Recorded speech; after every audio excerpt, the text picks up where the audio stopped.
माधव ने गीता के माध्यम से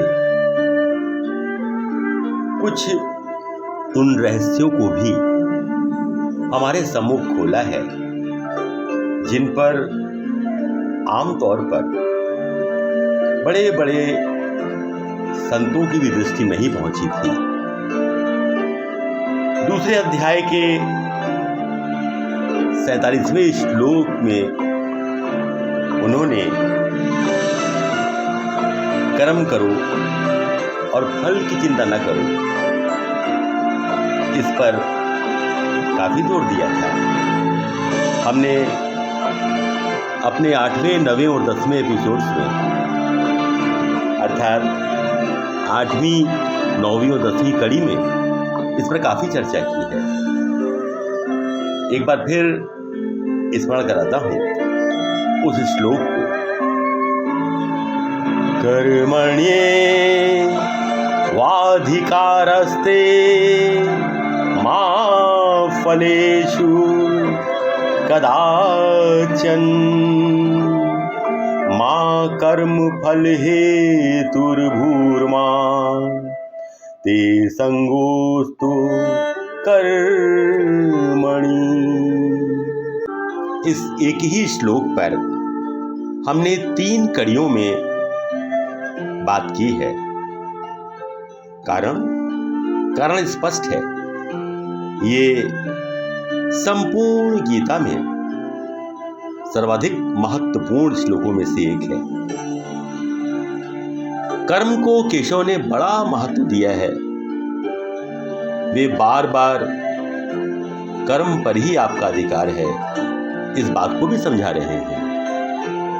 फल की कामना न करते हुए हमें कर्म करना है, ये भी माधव बार बार कह रहे हैं। और गीता के इस 2 अध्याय के 47वें श्लोक का मूल भाव भी यही है। फल की कामना से मुक्ति। इस साधारण से लगने वाले असाधारण वाक्य के पीछे एक तथ्य और है जिसकी चर्चा हम इस कड़ी में करना चाहेंगे। दिन बहुत हो चुकी। गीता में मुरली मनोहर ने यह भी कहा है नहीं धर्म कि कर्म का फल भी हमें भोगना ही पड़ता है। मुक्ति का यह कर्म है, अकाट्य सत्य है। मूल आधार किंतु है। क्या इस अकाट्य सत्य को भी झुटलाया जा सकता है? योग में सन्निहित भोग का यदि हम मर्म है। फल की कामना से मुक्ति पा लेते हैं हम जिए तो व्यर्थ यह भी संभव है। ऐसा लगा यही वह बिंदु है व्यर्थ ही जहाँ गोविंद को विश्व के अनेकानेक धर्म ग्रंथों में प्रतिपादित लगाए सिद्धांत हुए अर्थात कर्म करोगे तो उसका फल तुम्हें भोगना ही पड़ेगा, मौन ओढ़े उससे हुए आगे की बात करते हैं। हुए स्वर सुलाए हम अगर ध्यान दें दिन बहुत हो तो हमारे कुछ कर्म स्वतः ही बिना हमारी इच्छा के होते हैं, जिन्हें हम अनैच्छिक क्रिया कह सकते हैं। उदाहरण के लिए पलकों का झपकना, सुगंध को अनुभव करना, किसी कीट पतंगे का शरीर के किसी भाग पर बैठते ही हाथ का स्वतः उस स्थान पर पहुंच जाना, ऐसी अनैच्छिक क्रियाओं में हमारा मन शामिल नहीं होता। इस कारण इन क्रियाओं का कोई हानि लाभ भी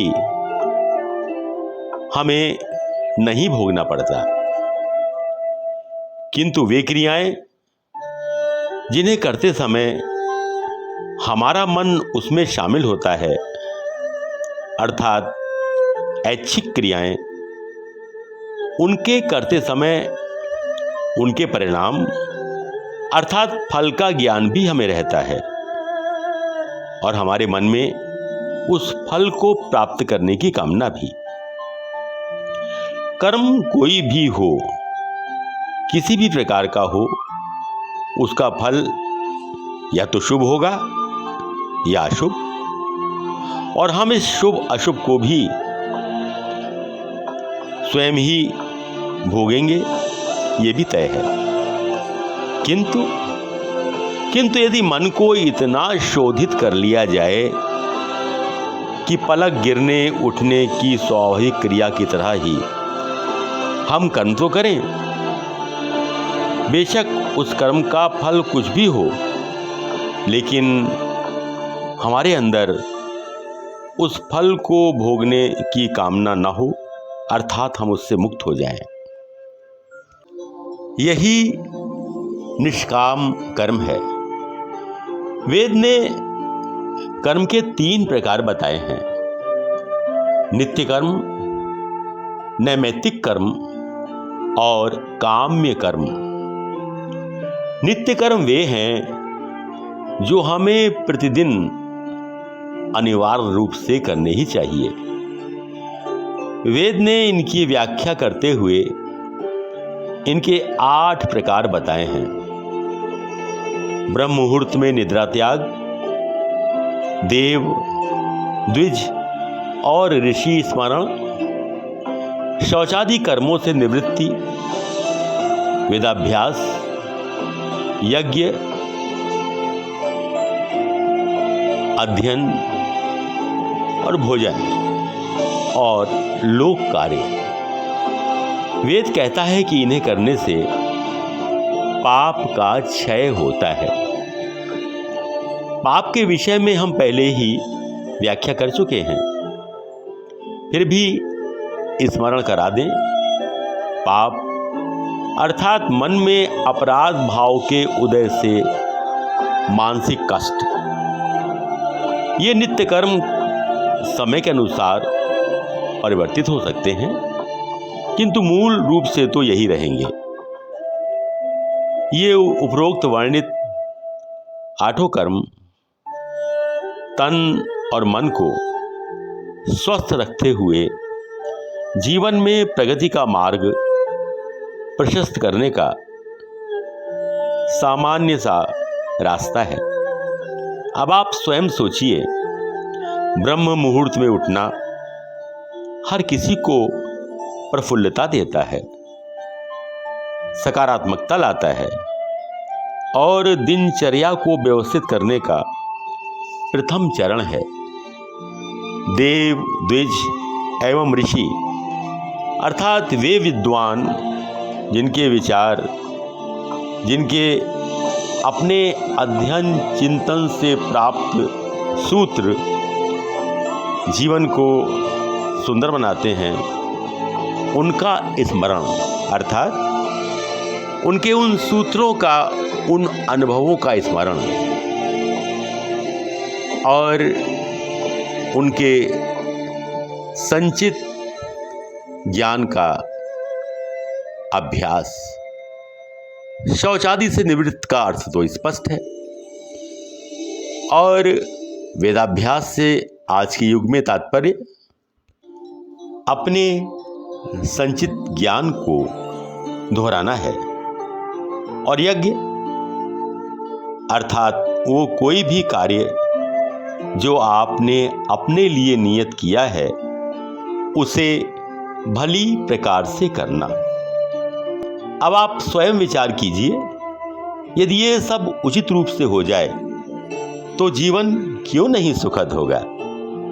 और अगर आप इन नियमों का पालन नहीं करते हैं तो तन और मन को कष्ट की अवस्था में आना ही है। अर्थात भिन्न भिन्न प्रकार के तन के रोग और मानसिक चिंताएं, कुंठाएं, अवसाद को निमंत्रण मिलना ही है।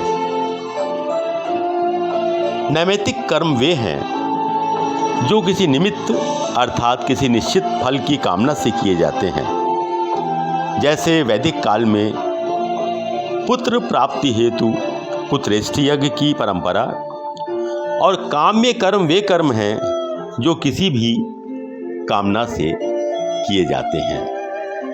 अभी मित्रों, चर्चा शेष है, अगली कड़ी में फिर